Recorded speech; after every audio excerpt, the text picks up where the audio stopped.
Hey everyone, welcome to the Squanch, Wisecrack's Rick and Morty podcast. Jared is out today, so I'm hosting today. I'm Alec. I'm joined here by resident Squancher Ryan. What's up?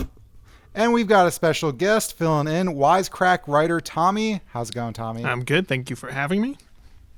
Today we are talking about Season 4, Episode 5, the last of this half season. So sad. So sad. Before we get into our discussion, I want to get everyone's reaction. But Ryan, why don't you guess? It's going to be hard. Nobody knows. Tommy's a wild card, but you're going to have to guess anyway. I'm the guesser today? You're the guesser. Oh, holy shit. Wow. All right. The last episode of the season, I have to guess. All right, let's see. Tommy, you're a wild card. Fuck. I'm going to go C+ for you. That's just because you know I don't like anything. Well, I know you're a very critical person. Yes. So, and then Alec, I'm going to go, I think you maybe liked it a little more. I'm going to go B+ for you. And okay, interesting. For me, I'm going to guess that I got I give it a B+. And I was right. I give it a B+. You were right about yourself. Yeah. I'm going to revise that B-. I'm sorry. I realized I didn't like it as much as I thought I did. B- is what my official answer. Interesting. Tommy, what's your actual letter grade? I think pretty close. I think a B-, C+. Okay. So I think Ryan was sort of on the money for me. This is I think this is actually my least favorite episode of the season. But still fine. Yeah. I think on the first watch, I thought I was probably around a B, but then I watched it again, and I'm going to go for an A. I really liked it. Not necessarily like the top shelf. It's not Tales from the Citadel, but I don't know. I think I just really like time travel jokes, and I thought it did it very smartly. But what did or didn't you like about the episode, Ryan? Similar to you, I love time travel jokes. So to me, I can, that's enough to make me happy. So I liked it. I just I had that overwhelming feeling, and once again, it's not Rick and Morty's fault because they've just made their show so badass. It's hard to live up to past seasons. But yeah, I kind of was sitting there going, all right, this is the finale of the season, huh? Felt like a normal episode, and it was a normal episode, which is good. But I've pinpointed what I think is missing from this season, and that is I think the reason that people fell in love with Rick and Morty is those couple episodes in the first season where there's that hardcore dose of not only all the great jokes, but the sentimentality at the end of the episode. Like they had a good, like when Morty is walking back to his family and there's that song playing and he's realizing that he has just killed himself, like that kind of a thing.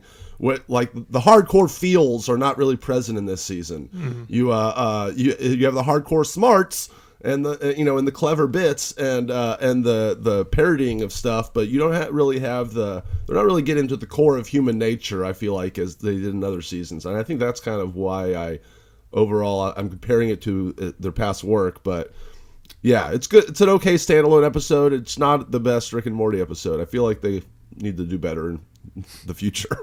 Mm-hmm. What about you, Alec? I think I agree. Well, not just the sentimentality, but kind of evidence of this is last season we were doing a quick take for almost every episode. And usually like our standard there is it has to be kind of saying something larger. And I think the difference about this season is it's like good, it's funny, but I'm not necessarily I don't think there's as much sort of depth, either emotionally or intellectually. Obviously there's smart jokes and science peppered in and all that stuff. But it's not making kind of grand claims about the human condition like Tales from the Citadel is or something like that. Exactly. Yeah. Yeah. I mean, yeah. No, I agree. I mean, for this episode, I couldn't figure out what the sort of the thematic through line of it was. It felt more sort of nonsensical, which I mean, more absurd, more sort of jumping around in terms of genre and theme, and it wasn't centered for me. And I think a lot of the episodes this season have been much more sort of absurdist and less, less intact, I guess. And I think part of that is that they're almost doing like a parody show within a show kind of a thing. I feel like this season where every episode is them going, all right, Morty, we're going to go on this wacky adventure this time. Okay, like this adventure involves time travel. Oh shit! It's like they've gotten very meta with that whole aspect of kind of like they're acting like they're Rick and Morty from the show, and that they go on these adventures, and that's their classic thing, which is funny and a funny way to take the direction of the show. But it kind of, I think, blunts the impact, the emotional impact that you had in the previous episodes where that wasn't as much of a thing. Yeah. Sorry, go for it, Tom. Alec. No.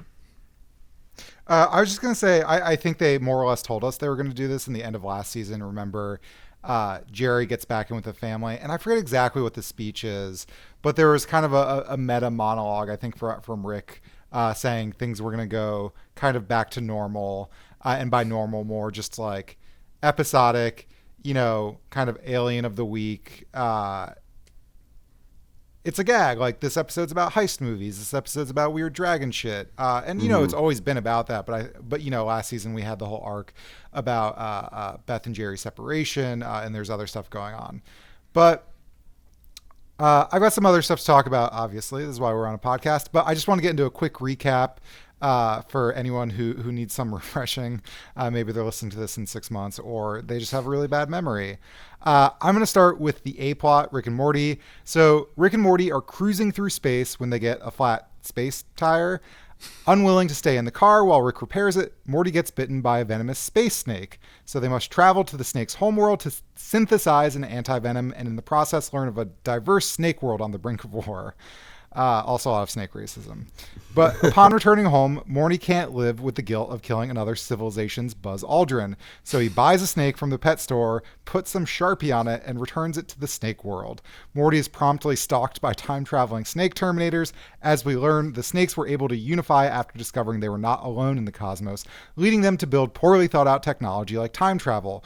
Rick and Morty must invent time travel, give it to snake kind in the 1980s, where their misdeeds will run afoul of the time police, thus leaving them out of it. And then the B plot, I really like this plot. Jerry needs to put up Christmas lights and almost kills himself, so Rick makes him neutrally buoyant for 10 hours. Jerry loses a shoe, making him float into the air, where he tries to survive without Rick's help. After clinging to a passenger jet and making it crash, he lands home in one piece. Christmas lights are up. Everyone's fine. End of episode.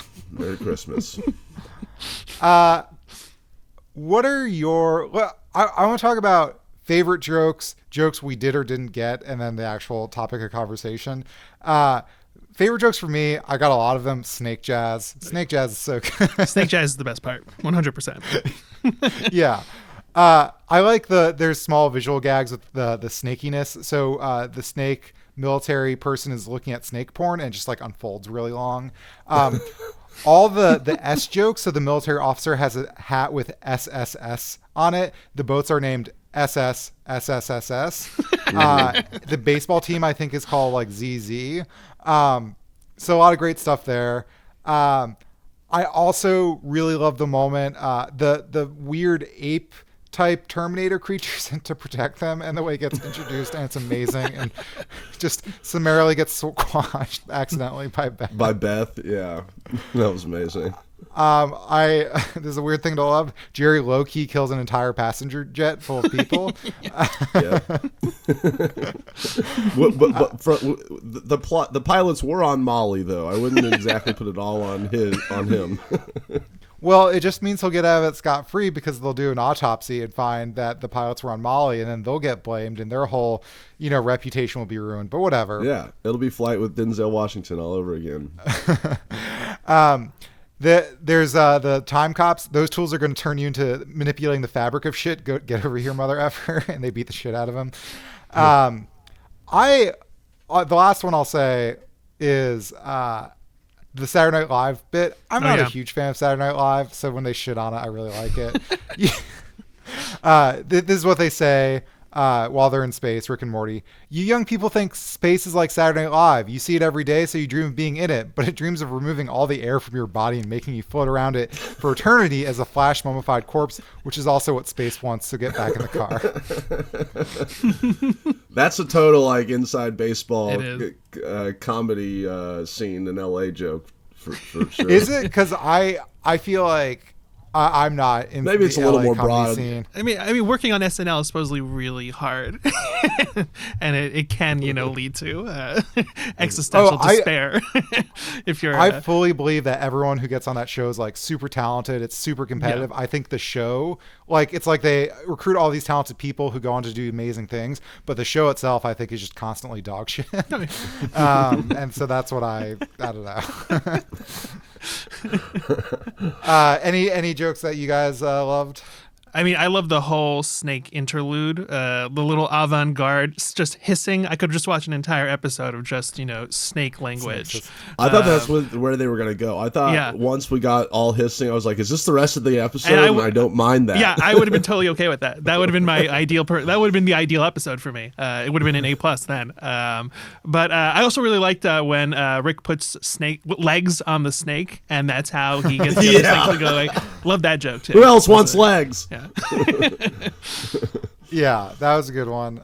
What about you, Ryan? I as a huge Terminator super fan, I was really into what they were doing and totally got it. Like right when the first Terminator stuff started happening, I'm like, oh hell yeah, they're gonna do the whole timeline. And then sure enough, they did, and then some. They even had the whole montage of like the '80s kids going back and trying to kill Hitler and that wasn't in Terminator, obviously, but just that's what you would do in real life, though. Like if you had time travel, you of course, go to Abraham Lincoln first, tell him he's going to die, then you go to Hitler and kill him, obviously.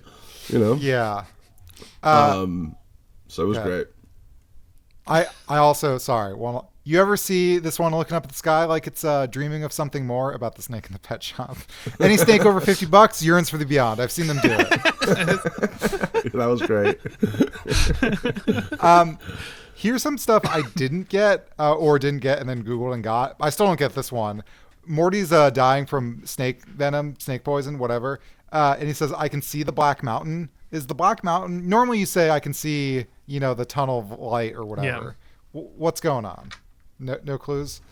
What is the Black Mountain? Did you Google it, Alec? I don't know. I Googled Black Mountain. I could not find a single thing. I have no clue. So anyway, please write in with that one. This one I Googled and did find out. Jerry puts on a timer for 9 hours and 50 minutes, which is how long his neutral buoyancy lasts. And the phone says it's playing the Beatles. Did you guys have any guesses on that one? My guess was just that it's like you telling your Alexa and them getting the stuff wrong, right? No, I tried like how many minutes are 9 hours and 50 minutes, and it was so the answer is the Beatles discography, if you played it start to finish, is approximately 10 hours. So I think it's just how long the Beatles would play it for. It's a bizarre, random. This is some weird piece of trivia factoid that some writer knew. Is like, I'm putting this in a joke. I think I'm right. I think that's a coincidence. You don't think that he was just the Alexa was just misunderstanding him? What? No, I don't know. I don't think that's a coincidence. I don't know, man. Discography, 10 hours? Maybe. Anything you guys couldn't quite piece together? Oh, Buzz Aspirin? No, I got that. There was pretty much, they were all on the nose this time. Last week, obviously, I don't know if we should do this now or in the mailbag, but I felt like a moron with all the emails we got about the Taylor Swift gif in the last episode. Yeah, well, how the fuck did we... Well, all three of us watched the episode probably more than once, and none of us got that. Yeah. For anyone that doesn't remember, there was in the last episode... you explained it, Alec. I can't. It's so convoluted. Morty is trying to summon a dragon, and instead of getting the dragon, he gets Taylor Swift playing at a concert or something. The joke is that Rick literally seconds earlier had said, what do you respond with when someone's texting you like this or something like that? And he's like, I don't know, some like generic GIF. And so that's what the dragon is doing. He's sending a generic Taylor Swift GIF. And we're all sitting there going, what does it mean? Yeah, we're dum-dums. I'm sorry. No, but I'm a dum-dum because I don't get the Buzz Aspirin thing. So just what do you mean? It's just a Buzz Aldrin? Yeah, it's just a pun? Is that it? It's a pun for snakes. Bun aspirin? Oh, thank you. Thank you so much. Thank you that we didn't draw this out for 15 minutes as we get 20 different voicemails about its aspirin. All right. That makes sense. I guess. I guess it As makes much sense yeah. as it's gonna make sense. This one, I don't even think there's necessarily anything to get, but Summer's friend Nancy said they're talking about snake jazz, and somehow she says, "Can you alter the course of species evolution like that without repercussions?" Which I think, well, it's literally what happens because the snake terminators come. There are clearly consequences, but I also thought it was a nod to the Prime Directive in Star Trek. Maybe I'm wrong. Maybe I'm not. But Prime Directive, you just can't interfere with pre-warp civilizations, alter the course of their history or evolution, et cetera, et cetera, et cetera. We'll talk about that more in a little bit. The other thing, I'm going to be real nitpicky here. So neutrally buoyant, this is what Rick makes Jerry. It means that the buoyancy force which lifts you up, like in water, is equal to that of gravity. But the thing is, you don't go up or down. So what happens is Jerry jumps up in the air and he's like very light, but eventually comes down, which means that gravity's winning. So I'm sorry, Rick and Morty, he's not neutrally buoyant. Oh God, I'm such an asshole. I hate that I became that person in that second. All right, I have actual things to discuss now. Any other joke stuff you guys wanted to bring up? I like. There's literally everything in space. It's true. That was funny. It's true, I guess, in this show. All right, let's talk about time travel. So in the heist episode of the season, we've got the show deconstructing the logic of heist films. Now the show is more or less deconstructing time travel as a plot device. The show has historically avoided the subject.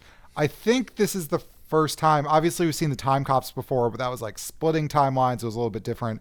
But Rick famously has time travel stuff in a box on the shelf, the joke being it's been shelved. Rick, Dan Harmon and Justin Roiland are not going there. What do you guys think of it as a device?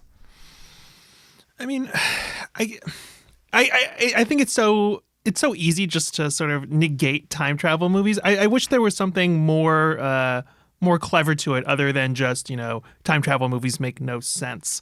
I feel like that's sort of well-trodden material and sort of, yes, time travel movies don't make any sense. And what of it, I guess. I liked it in the sense that it's snakes. I have, I've Sure, never time seen travel with time snakes, travel sure. with snakes. So that's something new to me. And the fact that they just hiss, they don't talk, which is cool, except the robot ones. So, yeah, it's just more about the inevitability of, if you have logic and where it brings you once you, see an alien space lord from the sky. I guess every civilization will end the same way, like the Terminator. I mean, it felt to me that it was commenting on sort of the repetitive nature of, particularly the Terminator movies, where someone goes back in time to go save Sarah Connor, and then in the next sequel, they come back in time again to save her or protect her, and then again, it keeps. There's a repetition and a sort of redundancy to it, and even in the new one that nobody saw, it's basically the same shit over and over and over again. And they sort of do that to sort of the extreme here, where it's literally 100 different versions coming down to either protect or kill Hitler or all these things. And that seems to be sort of the commentary on time travel films, is sort of the redundancy of it all. Yeah, that's actually what I liked about it, because I think it's not necessarily that the logic of time travel doesn't make sense. Like, they're not saying that it does make sense, but they're not going there like, oh, what about the grandfather paradox or, causality? Like, everyone always goes for does the timeline actually make sense, or, messing with all that stuff. But instead it goes, I think, well, in making fun of the Terminator franchise, in Rick calls it poorly thought out technology, which I really like, because if you think about it, the second time travel gets invented and is widely applicable in the Terminator sense, obviously this makes the movies redundant, but this is just what would happen, right? Someone would change history, and then someone would go back to change that, and then the other person would go back to change that. And so, like, it's this endless recursion of literally just like endless snakes piling on a thing. And so that was, I think, a smart way to do it. it kind of ends in an endless series of one-upmanship as people send an infinite amount of time travelers to make history go their way. And then you just have to go back in time and beat the shit out of a caveman to stop it. I will say, it's very similar to the heist episode where it's a constant one-upmanship, and the redundancy is the point. And I felt like they made this point better in that episode than necessarily here. But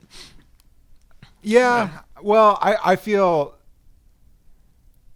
the joke here was maybe, well, it was both about the Terminator franchise and as, like, I think this would actually just happen if somehow time travel would be invented. Like, even if you can go back in time and stop anyone else from inventing time travel, in 500,000 years, someone else will invent it, and then whatever. This is also, there's the 12 Monkeys TV show, which I don't know how I feel about it, and there's a season which I haven't watched, but it's just this like inane, like, well, I did this thing, and this person did this thing, and then they did this thing, and it's just like an endless circle jerk. But anyway, I have sort of a sub question to the time travel thing. Would you go back and stop the Lincoln assassination? You have the personal agency to do so. But the episode implicates that by stopping the Lincoln assassination, that then Hitler takes over. That is sort of the butterfly effect, right? And then he has to go back in time and stop the Nazis from taking over, right? So, all right, let's assume there's no butterfly effect don't here? know that will become like Nazi America. Okay. But if there's a chance, then that would factor into my killing. Technically, stopping the anything you do pre like 1930 something could influence the outcome of World War II. That's true. So that's a point against stopping the Lincoln assassination. Look, I would definitely use my time travel, but I don't know if I'd do any world altering events. Yeah. Like, I just have some fun, go back and do some little insignificant things. And just because, I don't want to be responsible for starting world wars because of my butterfly effect. What's weird about the Lincoln assassination is that, please, history people, like, if everything Lincoln did that we needed him to do was like already done by that point. Like, I don't think, his vice president who succeeded him was Andrew Johnson, who's like really incompetent and got impeached, but didn't get convicted by one vote. And was just like scummy, but like he didn't, do a genocide or anything like that. And so I guess the question is like would things have gone so much better if Lincoln stayed in office? I mean, I guess he was more competent than Andrew Johnson, but it's a weird thing to stop because I feel like there's not a thing like with Hitler. We can point to the Holocaust and be like, oh, I can stop that, but you can't point to anything of Lincoln staying alive and being like, oh, well, we really need this to happen. It shakes the confidence of the nation. Everyone is scared. Like the president died. If he can die, then fuck. What's happening here? It's chaos. Law and order is breaking down. But maybe that existential despair is good. Maybe that puts fear in people's hearts, and that makes them strive for greater goods. You sociopath. Yeah, and maybe like post assassination, he became he did become like a kind of like martyr in the sense, in that he became this very powerful figure in American history, which is probably good. What if he stayed alive and then got into some really weird shit, and then everyone's like, Lincoln, that creeper, and then we couldn't look at the Civil War the same. Anyway, here's a harder question: would you stop Hitler from being born, or all of the things Hitler did? I mean, that's the $1 million question, right? I mean, that's what you're supposed to do if you get time travel, but no. I tend to agree with Ryan. Don't affect sort of huge historical events because you have no clue what the sort of implications down the line will be. I mean, look, if you were to tell me, 30 years from now the world is in dust, maybe I go back and tip the election to Al Gore, maybe, or something like that. But otherwise, I don't think that like you can like go back to the 1800s or early 1920s or 1930s, 1940s to do these things because there's no telling what sort of implication that will have on the clear present day or whatnot. Ashton Kutcher is always going to die at the end, no matter what you do. Yes. Yeah, I think that's fair. Essentially, something possibly way worse could have happened. Also, I'm really into the idea of like time genocide, which is to say, like, if you stop that, like all the Jews who fled Germany who like had kids in America, those kids wouldn't exist. Yeah. And then like they blink out of existence, and you're just like genociding millions of other people, but like not in a cruel, painful way, but just like by changing history. Anyway, don't alter history. You're anyone. Thanos snapping them. Yeah, you're Thanos snapping a bunch of people. Yeah, so don't change timeline. So you should just go into the future and see how it is, and then based on the future affect time. You would time genocide those people. I would time by genocide the changing people. present. Yeah, you can time genocide people that you don't know. Really, I mean, who cares about them, right? People who Future haven't generations existed yet. don't count. They don't have a right to they're exist. not born yet, so it's not genocide. Yeah, that's fair. That's all What right, a all sociopath. right. This is a precog abortion clinic here that we're talking about. Second question I have, the snake plot. I don't fully understand it. So Slippy goes to the snake planet, and some kind of sequence happens with only snake hisses, which we all like as a joke. Is it kind of like Arrival? And I'm just thinking because the professor character gets recruited to talk to these aliens. I don't understand. Do they figure out he's an imposter? I think Slippy has sex with the doctor professor snake because that's what snake sex looks like. I can talk about that more in a second. Yeah, I think that's I got Arrival from it myself, although I think it's like sort of a mix. But yes, I think they figure out he's an imposter, which means what world is he from, and then they try to communicate with it via this, detective or the detective gets the professor, and then the professor character tries to communicate with it, and then they have sexual snake intercourse because it can now communicate with this alien snake. Yep. A classic story. Classic story. Yeah. The only reason I know what snake sex looks like, you always hear like not conspiracy theorists, but like those kind of like everything is connected, kind of like, oh man, you go to ancient cultures and there's like all these symbols, they look the same, whether in like, the Native American societies or Asia or Europe. It's just like this coiled thing that looks like DNA. Like they knew DNA and therefore ancient aliens. And the reason that symbol appears everywhere is because that's what snakes fucking look like. So that's a fun thing to know. Anyway. Yeah, you stick it to those ancient alien people, Alec. You show them. All right, I want to talk about Jerry's arc. So Morty this season's been having a little bit of an arc, becoming more self-confident, more of like an agent in his own life. And it seems like Jerry's also doing this. He is trying and kind of succeeding, although killing an entire passenger full of people, by being on his own without Rick's help in his own Jerry way. So what starts off as him trying to show off his new powers, not to be associated with white powers, the show. Hence, turns into him losing a shoe, floating off into air, where he fills his pants full of water, ingenious, lands on a tree, goes in a bar with a rock, gets thrown out for whatever reason, and then his timer runs out, has to cling on to this passenger jet, and then someone tries to save him, kicks them off, they land in the airplane engine, comes crashing down, he lands on that tree again, gets safely home. But even at the end, he breaks his leg, and Rick only half helps him. And Jerry tries to fist bump him and say respect, and Rick just closes the door on him. I don't know. What do you guys think of Jerry's arc? Sad. I feel like this is the quintessential Jerry arc. Like I feel like this is what he always does, right? Like he's always, he's always the sort of the B plot, and he's always screwing up, but trying not to, let on that he screwed up because he has to protect his sort of male ego, and then it's always, it's always never enough. He always, totally, ends up, injured or totally messing things up. I like the idea of the plots where Jerry, it's like Rick gives Jerry a very simple thing to not fuck up. And then, of course, we spend the episode figuring out the very complicated ways that Jerry screws up this very simple thing.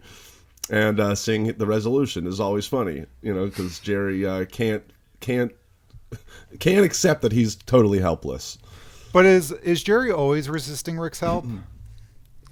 Yeah, most of the time, I'd say. Okay. That's fair. I mean, I'm thinking of the Meeseeks episode where all he has to do, he asks the Meeseeks to help him shave off some points on his golf game, and obviously that leads to stuff.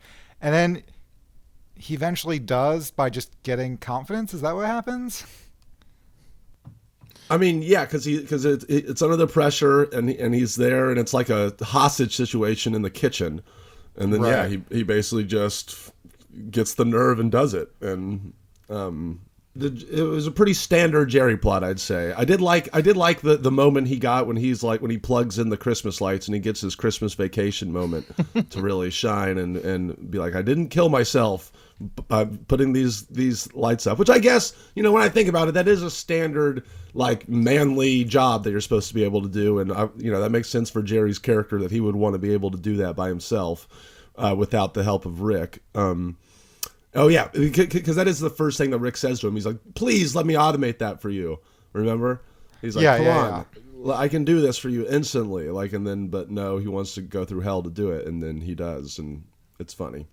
So I would say it's a revolutionary plot, but it was funny. Yeah, I'm gonna. My question would be: has the show become a little formulaic? Where this Jerry arc, this sort of Jerry B plot, while I thought was funny, I feel like I've seen this plot before in various forms. I mean, you mentioned the Meeseeks episode, where I feel like that's basically the same thing. And even with the cat stuff last week, it was sort of Jerry screwing up and hijinks ensue. Same with this sort of time travel thing where it's mocking a genre, and we've seen that before last episode with Dungeons and Dragons, and then before that with the heist stuff. So, has this show sort of reached a particular formula, and is that an issue at all, do you feel like? Because I feel like so much of the power of the show was, what's going to happen next week? And now it's like, oh, next week is going to be where we tackle this genre and where Jerry does something stupid. I feel like, at least that's my feeling, at least for this new season.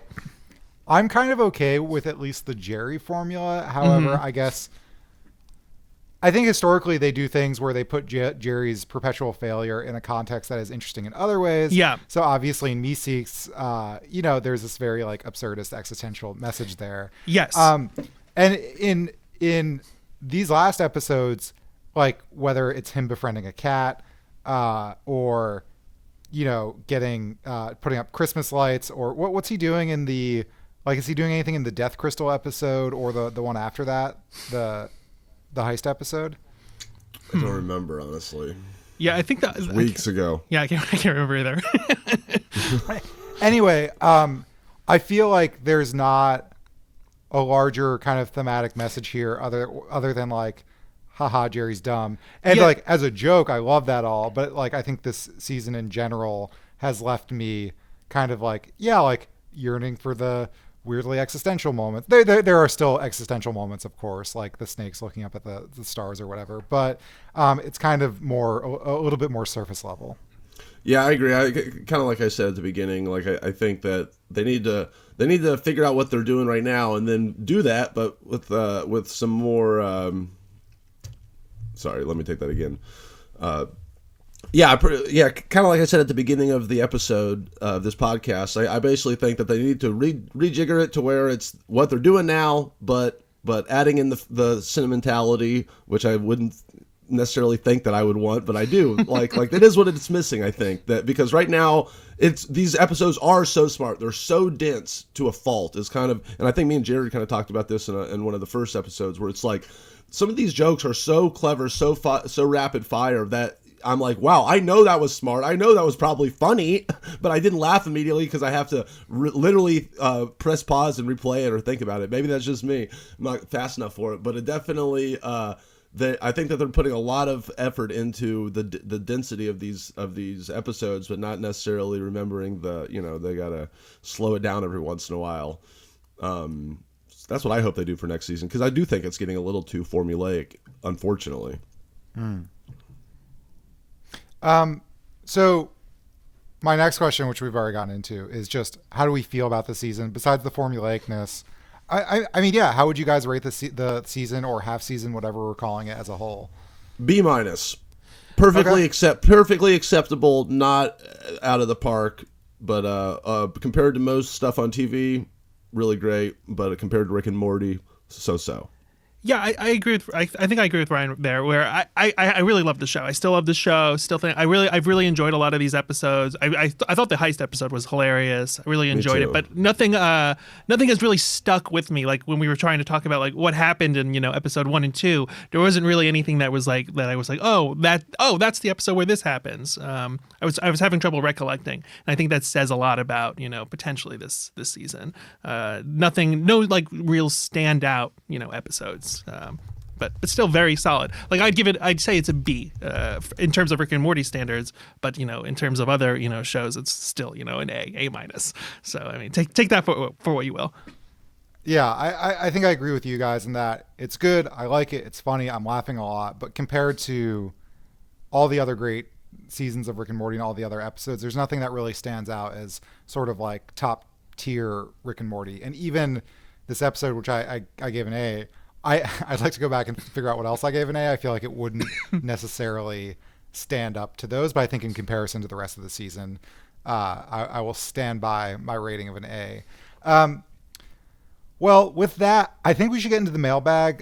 So the Squanch will obviously be on break until whenever Rick and Morty comes back, but you can still send us any questions you have to squanch@wisecrack.co. Again, that is squanch@wisecrack.co, or you can leave us a voicemail at 213-534-8807. That's 213-534-8807. And Tommy, I think you've got 2 voicemails to play. Sure. Should I play it? All right, here we go. I'm touching a button. For the Squanch podcast, for the season 4, episode 4, Rick and Morty. So the GIF of Taylor Swift fist pumping is just because while Rick was flying on the dragon, he says, "What do you send Morty when he wants you, when he texts you or something like that?" He just says he sends him an ambiguous message or GIF that can be interpreted in a ton of different ways. So it kind of plays to the theme of the entire show when the dragon sends that gift back to Morty. So that's all that was. Thanks, guys. Keep doing what you're doing. Thank you for telling us. Yeah, we're so dumb. All right, Tommy, what's next? We got Brian here. Hey, Squanchers, this is Brian from ASU. I just wanted to talk about Season 4, Episode 4. And so I was kind of watching it, and I kind of thought, this is kind of where Rick and Morty almost kind of takes on like a Family Guy perspective, or of a sitcom maybe, because it felt like there were a lot of like jokes that you had to know very specific things about in order to completely understand. And it seems like nothing really significantly happens this episode. This is just kind of a throwaway episode to talk about maybe what's going on in their daily lives, like you guys said. And I don't really... This is definitely one of my least favorite episodes, but maybe it's just taken to be that. Maybe you're just supposed to laugh at the premise and not take anything more from it. All right, guys, keep squanching, and see you guys around. I think this is about the dragon episode. Yeah. And to be fair, you have to have a very high IQ to understand Rick and Morty. You dragon slut. I didn't feel that way. Did you guys feel that way? About it being a throwaway episode? Well, the episode or the season, like just making a lot of references that if you don't get the reference. I mean, I think Rick and Morty's always been, I think often with obscure references, they should probably fly right by so that if you don't get it, you haven't noticed that you didn't get something. Like the weird Beatles discography reference, which I swear to God is intentional. I don't know. I find if the show would stop and explain its references, that's very condescending. Like I don't like that. The fact that it speeds through each reference and you may not even get them all, that somehow is more inclusive. It makes you feel like, you're sort of in on the joke with the show when you understand it. So I feel like there's no other way to do it than the way that Rick and Morty is doing it. The alternative would be, dreadful, I think. Well, yeah, I think with Family Guy, they just go to a flashback where they're like, oh, even if you don't know who Michael J. Fox is, you can probably understand by this, cut to him doing this thing. I don't know why that's the first Family Guy flashback that I thought of. No, I think but- Family Guy is way more condescending about its, reference. Not to hate on Family Guy, which is perfectly fine, but I think it's way more, trying to get the audience in on the joke versus, Rick and Morty, which sort of speeds by it, much more so. Yeah. We've mentioned this before, but I think like a good model of kind of references that people may or may not get is Futurama does this all the time, where like there's a movie theater in the background with the Aleph Null sign, which means infinity. And if you're me as a teenager watching this, you have no idea. And then you go back watching that after taking math class and you're like, oh, that's a sign for infinity. And that's like funny for XYZ reasons. But otherwise it just goes by you and it's fine and everyone's cool. But so not to, I'm interested if anyone else feels that way. I don't feel that way, but I don't want to sort of dismiss our No, I don't Ryan. I don't feel like it's hit the Family Guy level yet. I don't know how you feel, Ryan. Yeah, I see where the guy is coming is basically where my take on his voicemail. But I don't think it's their level where that is honestly sometimes the joke is Family Guy like taking an obscure reference and then holding it up and making an obscure reference about the obscure reference, but then telling you that they made an obscure reference too and kind of really explaining it for the audience.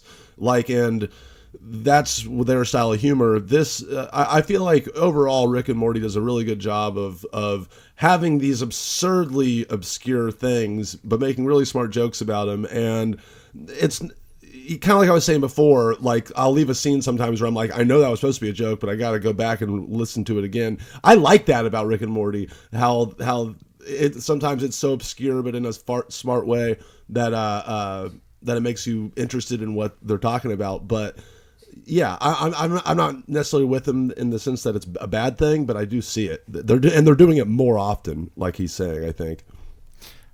All right, let's get into the mailbag. Ryan's going to be reading them today. The first one we got is from Emmanuel. All right. Speaking of possibly obscure references. Here we go. From Emmanuel, he says, hey, Wisecrack, I have the sneaking suspicion that Rick, in fact, likes Edgar Wright's Baby Driver. One reason is that he references it without making any actual negative comments about it. The other reason is because when Rick describes what he hates about heist films, he says that they are 60% putting the crew together and 40% discovering the heist already happened. This is notably not what Baby Driver is like. Baby Driver starts with the crew already formed and the heist is shown in its entirety in the second act, and the third act is the getaway, also shown in its entirety. Even the one big twist, the one involving, spoiler alert, Kevin Spacey's character, in my opinion, is subverted in a way I had never seen. Generally, all the problems Rick seems to have with heist films are notably not in Baby Driver, hence why I believe it's referenced with no negativity. Well, y'all, what do you think? I mean, who doesn't like Baby Driver? Baby Driver's a great movie, of course. You're like, yeah, Baby Driver's great. So yeah. It's pretty good, but I wouldn't necessarily take the leap that just because they referenced it and didn't say anything negative about it, that you can extrapolate that he loves Baby Driver. I will say Baby Driver has much less to do with heist films and much more so to do with sort of, chase and sort of the getaway driver type movies like The Getaway or The Driver, those type of Gone in movies. 60 seconds. Yeah. It's not really a heist movie per se, so it doesn't obey that sort of formula. All right. What do we got next, Ryan? Email from Maddie. Hi, Squanchers. One part of last week's Rick and Morty episode, Claw and Hoarder Special Ricktums Morty, that I found really interesting was Jerry's character arc. At the end of the episode, we see Jerry the strongest he's been in a long time. After he and Rick see the cat's messed up history, and Rick offers to wipe it from his memory, Jerry refuses because he would rather know the truth, even if it's scarring. This shows Jerry as the opposite of his archetype in the show as the happy fool, which you guys have discussed on the podcast before. Of course, Rick wipes his memory anyway, and Jerry goes back to being his idiot self, but this still seemed like an important moment for Jerry. I was wondering what you guys thought about that moment for Jerry and what you think changed him in this episode. Love the podcast a lot. Thanks for everything you do. What y'all think about that? Well, is this now Jerry's arc to sort of self-confidence? Are we seeing that in this last episode where, he's like, I can hang up the Christmas lights myself, and then we see him fail epically in that, but is that sort of the arc for these later episodes as well? Potentially when it comes back, is Jerry trying to become a self-made man theoretically? Although I wonder, have we seen that? I'm trying to. We've totally seen. Yeah, we've seen that. I feel like we've seen that since episode 1. Yeah, it's him trying to be a self-made man without Rick. But I think that kind of what Maddie's getting at is that, like, even though his memory was wiped, did Rick's being, his essence, his soul, gather some sort of wisdom from knowing the truth in that moment with the cat, and then even with his memory wiped, maybe it still carries on. And is that, or even if it didn't, even if he did get wiped, is that still a leap? Is that still an advancement for him in general? It's the existential question. I know you guys Alex. I know we've seen it before, but I do feel like it's a little bit different this season. Maybe it's like when Jerry is floating around, he does legitimately smart things, like filling his pants with water. That's a smart thing. If anyone finds himself in that situation, they should totally do that. Note to self. Thank you. And I don't know. It does feel a little bit different, both in that, like, it's not quite as, like, sometimes Jerry goes about trying to quote unquote be a man through sheer naivete, and I feel like he understands that he is not as smart as Rick now. Maybe he never thought that, but I think he sort of understands his place in it. But he is now just trying to do these things to get a modicum of respect, which of course Rick won't give him. And I don't know, it just seems to us maybe like more thoughtful or less idiotic than before. Mm. Like, I can understand wanting to put up Christmas lights and not having it automated. I mean, not me personally. I would never want to do that. But yeah, he's wanting to do what just every normal man does. Like he's not wanting to reinvent the wheel and do extra cool things like Rick does. He just wants to fucking put up his lights like all the other people on his block, and he can't even do that without killing himself. And then I think there's a telling moment too at the end when Rick goes in the house and it's just like, your dad fucking sucks to Morty, or he says something to that effect. It's like for all of his struggles, even they don't give him an inch to, they're still like, yeah, fuck him, which I think is telling about the writers and how they see Jerry. Like, I don't think that Jerry in their minds has grown at all and never will, and that's his character. Yeah, I question like where does that arc go? Does Jerry become, does Jerry get the upper hand? Does Jerry prove himself, and does that in turn sort of ruin the character of Jerry? I don't think you can have him become a self-actualized man, in quotation marks, without altering the framework of the show and the character itself. I don't know. Like, I think there's obviously not him becoming like hyper competent and skilled at things, like in the David Cronenberg universe, but like a version where he's more okay with his lot in life. Well, like, I think like maybe like an acceptance of, I'm not the smartest man. And part of this is already there. Like, I'm not the smartest man. I'm not the most competent man, but like, here's my life. And like, I have self-respect and maybe other people respect me. Maybe like that's all his arc has to be by the time the season finale rolls around in 99 years or whatever. Season 6. So we got an email from Alex. Says, hey Squanchers, I had some thoughts on last week's episode and wanted to share them with you, as well as give my read on a few of the jokes. This email could get long, so I'm going to break it into sections. And yeah, we're going to read part of it, not all of it, but thanks for the long email, Alex. 1, dragons are for nerds who won't admit they're Christians. That was a joke we talked about in the last episode that we were confused about. And Alex says, this to me was calling out how fantasy pulls a lot of its morality from Christianity and both offers a non-scientific explanation for the crazy shit that happens in their books, i.e. Christianity equals miracles and fantasy equals magic, whereas Rick explains all his crazy shit through science.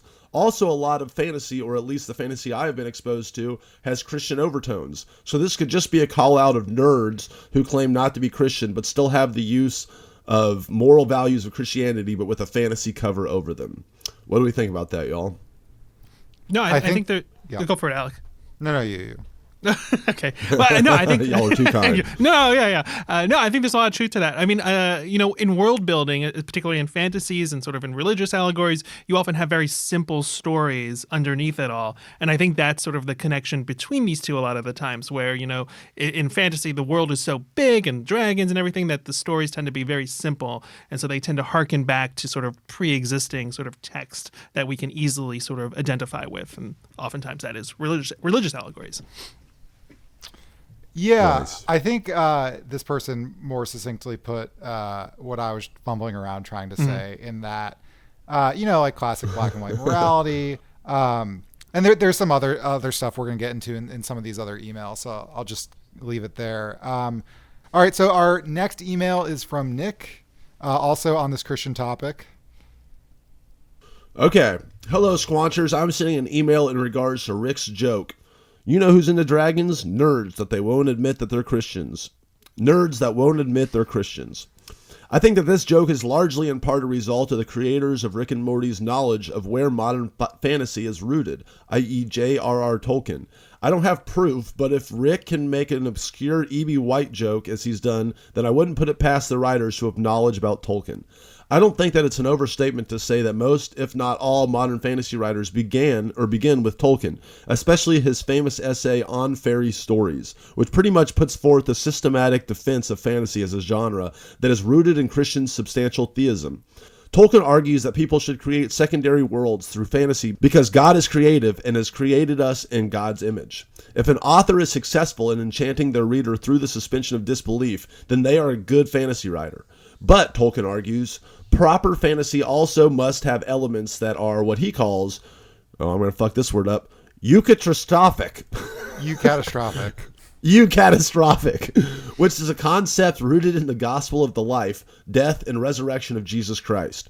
Basically, it has to have a very happy ending that is reminiscent of God's saving action through Christ. Because most fantasy writers begin with Tolkien, they tend to use his concepts in their approach to constructing their secondary worlds.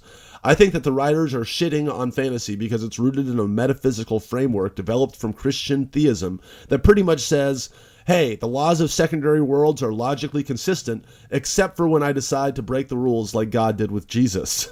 Which would explain Rick's exclamation that magic doesn't have to make any sense. Sci-fi is usually rooted in natural, scientific, and atheistic worldviews, i.e. actual knowledge, and would also explain why Rick and Morty would imply that sci-fi is the superior genre. Thanks for all you guys do, and don't be slut dragons. Many smooches. Nick from Nashville, my homeboy from Tennessee. Yeah, go Nick. I thought we learned to not slut shame dragons. Let's all be as slutty dragons as we want to be, everyone. I thought this was a really, really good email, and we did a video on the philosophy of Tolkien, and some of this did come up, and I'm not like a huge Tolkien expert, so it wasn't really coming to me in the episode, but I think it's cool. And also just a shout out, that E.B. White joke, it's the Mad Max episode, I think from last season, where Rick says, save it for the semantics dome, E.B. White to Morty. I forget what was even said, but it's just a reference that E.B. White is the author of Charlotte's Web, who wrote The Elements of Style with his mentor, or reworked it, whatever. But anyway, yeah, it seems to be a joke. The two main ones I think people think of are Tolkien and C.S. Lewis, who were both very Christian and put a lot of that sort of morality into their fantasy work. What do you guys think? Ryan? You're I was waiting for you. No, I agree. Yeah, no, there's yes to that. Yeah, I don't have much to say other than I think you made me learn something today. Thank you, Nick. All right. I think that just about wraps it up for today. Thank you all so much for listening. We will see you when Rick and Morty returns. We cannot wait for it. We hope it's either I'll settle for as good as this one because it's still great, but maybe it's gonna knock it out of the park a little bit more. I'm gonna say I'm gonna challenge you, Justin Royal and Dan Harmon. I'm looking at you right now through the podcast. I know you're listening to this right now, Dan and Justin. And just wanted to say we love what you do. Thanks for your service and adult animation, and keep up the good work. But yeah, just make the next season just a little better. Yeah, totally agree. Sorry to be a toxic fan. Yeah, I think they've already written it. I think they already wrote it. I still love what you do. Ryan, you've got a lot of great stuff on the internet. What's going on? Where can people find you? Watch your things. Man, I've been freaking slacking lately. I put up shorts every week, supposedly, on Ryan Shorts. Haven't done it in about 3 weeks, but still go there, and I'm going to be getting caught back up on the Christmas times. Ryan's Game Show and Ryan Shorts on YouTube and Facebook, baby. I love you. Thanks. Tommy, are you on the internet? You can find me on Twitter at TC4949. Nice. I'm at Wisecrack Alec on Twitter. That's about it. But thank you so much, everyone. See you next time. Thank you. Want you later, baby.